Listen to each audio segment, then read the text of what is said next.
Let's record an audiobook audition together. I am definitely getting sick, like very sick. But I got this audition for a big publishing house and it's due Monday, and I know myself when I get sick and I feel like my voice is only going to sound worse. So my plan is to record it today, and if I do happen to sound better by like Sunday, then I'll re-record it. But I mean, I can already hear it's going congested, and I can only imagine that it's gonna get worse from here. And we could just hope for the best. But yeah, the auditions for a publishing house that I've been wanting to audition for a long time. A young adult book. The description of the audition just says looking for a strong YA narrator. The character is supposed to be 16. Says any character, cultural background, primary language English, accents not provided. Looks like it's just a really open interpretation of this character. And it looks like they're just looking for anybody to be able to read this. So I'm excited. I'm gonna record it, or I'm gonna record the audition from my little booth that I'll show you guys. If I do end up booking this audiobook and they want me to record it from home, it'll probably be a different setup, but because this is just the audition, I think that this setup will suffice. It's like they're trying to get this finished by the beginning of May. And it says the recording duration is 2.5 days, which if this book is over like 200 pages, those are some pretty lengthy days. They would probably be full days of recording. And I wonder, because it's a big publishing house, if those would be in their recording booth. Because that would be cool, because it'd also be a lot more comfortable for me, because my other option, the way I recorded my first 2 audiobooks was in my closet, like literally with the door shut behind me. It's pretty claustrophobic. So if I book this and they offer studio time, I will definitely be taking that up. And even if I book this and they don't offer studio time, I know that the New York Public Library in Brooklyn has some recording studios, so I might just rent some of those out, because I don't know if I can do like 8 to 10 hour days in my closet. All right, this is said recording booth that is not set up because it's very bulky. So let's set her up. Can't remember if this piece goes on top or bottom.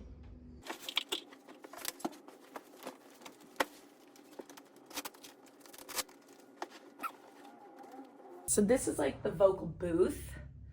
I put in this extra little sound dampener just because, 1, I live in New York, and 2, this room, as much as I've tried to soundproof it, is pretty echoey still. Yeah, so just doing everything in my power. I mean, it doesn't take anything from me to put this in.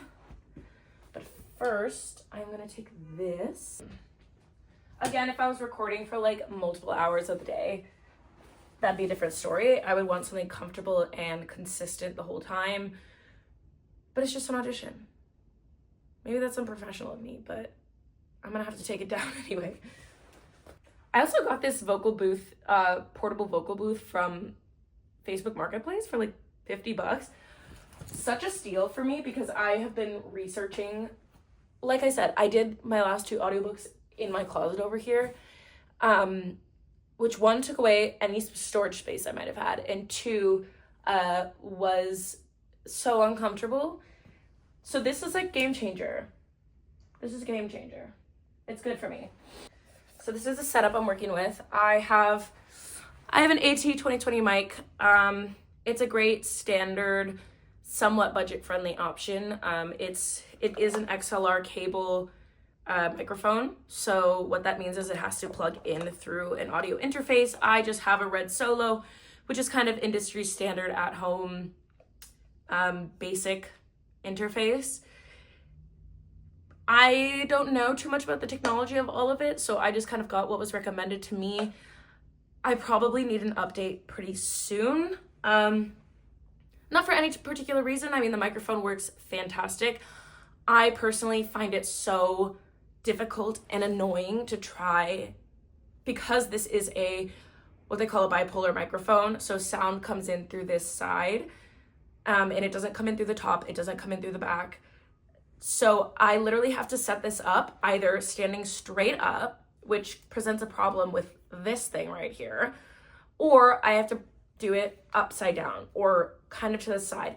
And that's just very difficult to maneuver with.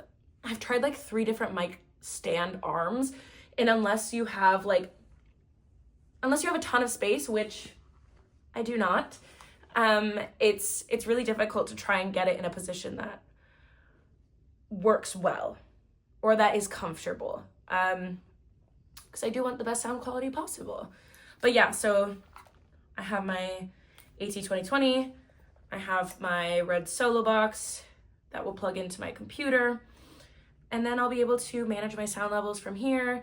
I might go next time for like top facing microphone, just so that I can have something like this and it will be picking up the sound from the top rather than from the sides.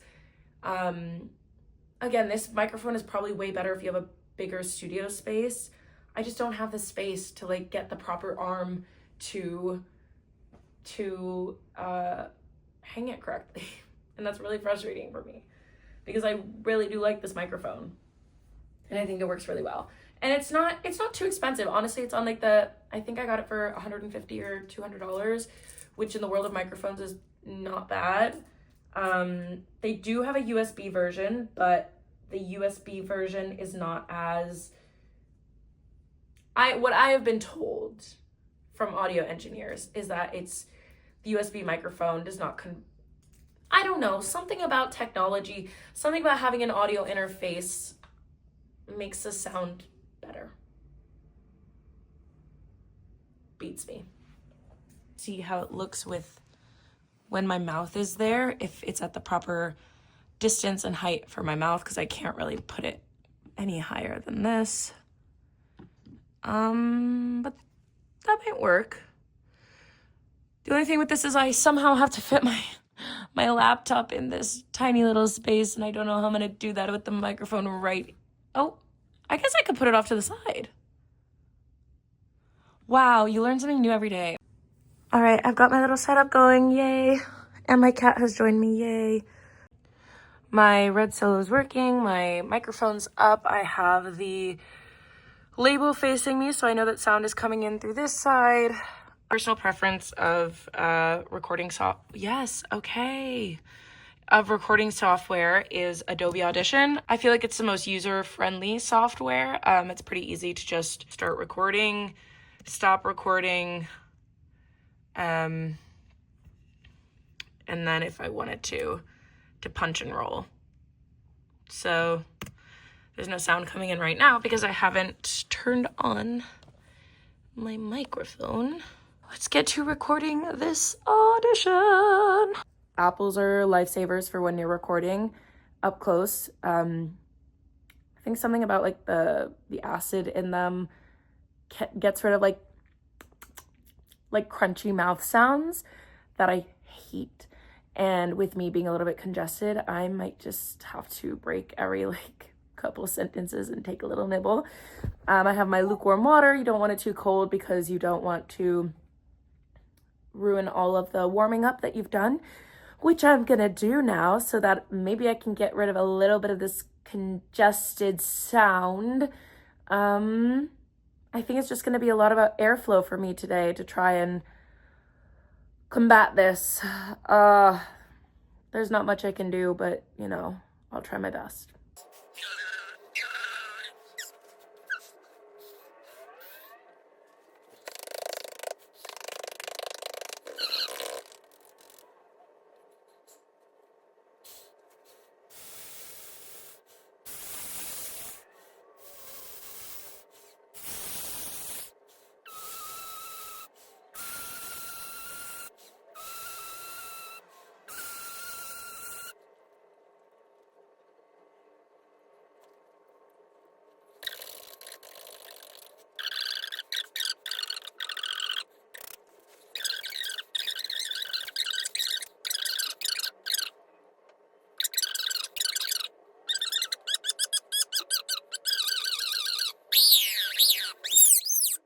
All right,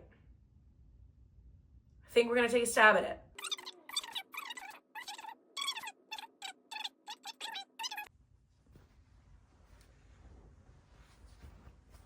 All right, I finished recording 2 takes of it. I think that they sound pretty okay for how sick I'm doing right now.